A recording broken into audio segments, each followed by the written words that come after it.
हा ठाकरे ब्रँड जो आहे हा स्वतः ठाकरेंनी ठाकरे ब्रँड जाहीर केलेला नाही, तर हा तमाम महाराष्ट्रातल्या आणि हिंदुस्थानातल्या मराठी माणसांनी, हिंदू माणसांनी हा ठाकरे ब्रँड जाहीर केलेला आहे आणि त्याला आता सगळ्या जाती धर्माचे लोक पाठबळ देत आहेत।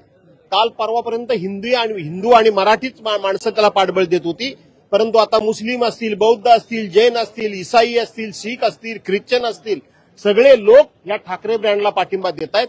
त्यामुळं हा ठाकरे ब्रँड संपवणं कोणाच्याही बापाला शक्य नाही। धन्यवाद सर, आमच्याही संवाद साधल्याबद्दल। आपल्यासोबत स्वतः शिवसेना उद्धव बाळासाहेब ठाकरे पक्षाचे आमदार भास्कर जाधव होते, आपण त्यांच्याशी संवाद साधला। त्याचबरोबर आणखी काही नेते आहेत आपल्यासोबत, नितीन नांदगावकर आहेत, आपण त्यांच्याशी देखील संवाद साधणार आहोत। नमस्कार सर, आज वर्धापन दिन सोहळा आहे, या क्षणी काय भावना आहेत?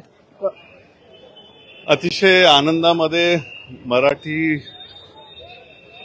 सर्वसामान्य जनतेच्या हक्कांसाठी, मराठी माणसांच्या हितासाठी, मराठी माणसांच्या अस्मितेसाठी फक्त आणि फक्त उद्धवजी बाळासाहेब ठाकरे यांची शिवसेना अविरतपणे महाराष्ट्राच्या लढ्यासाठी आज 59 वर्ष झालेली आहेत।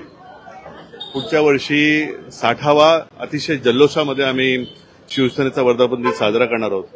सर्व महाराष्ट्रातल्या जनतेसाठी हा एक सोहळा आहे आणि मराठी माणसांच्या अस्मितेसाठी म्हणून लढा आहे।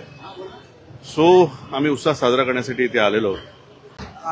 पण ज्या पद्धतीने आता चर्चा सुरू आहेत राजकीय वर्तुळामध्ये, पाहायला गेलं तर आपण मनसेमध्ये देखील काम केलं होतं, त्यानंतर आपण आता उद्धव ठाकरेंसोबत आलेला आहात। आता पुन्हा ज्या त्या चर्चा युतीच्या सुरू झालेल्या आहेत, काय या क्षणी भावना आहेत? म्हणजे आपला जिव्हाळा दोघांची होता। मी आपल्याला एवढंच सांगेन की मराठी माणसांच्या हक्कासाठी, मराठी माणसांच्या अस्मितेसाठी आणि महाराष्ट्राच्या लढ्यासाठी ठाकरे कुटुंबांनी, दोन्ही भावांनी एकत्र येणे ही काळाची गरज आहे। ज्या दिवशी ते एकत्र येतील त्यावेळी आमचा दिवाळी आणि दसरा असेल आणि मराठी माणसांसाठी खरोखरच दोन भावांनी एकत्र आलं तर मराठी माणूस वाचणार आहे, मी एवढंच आपल्याला सांगू शकेल। त्याच्यामुळे जर हिंदी भाषिक लोकांना जर आवरायचं असेल आणि मराठी माणसांसाठी जर लढायचं असेल, त्यांच्या हक्कांसाठी जर आपल्याला जगायचं असेल तर याच्याहून सोन्याचा दिवस नसेल। धन्यवाद सर, आमच्याही संवाद साधल्याबद्दल। आपल्यासोबत स्वतः शिवसेनेचे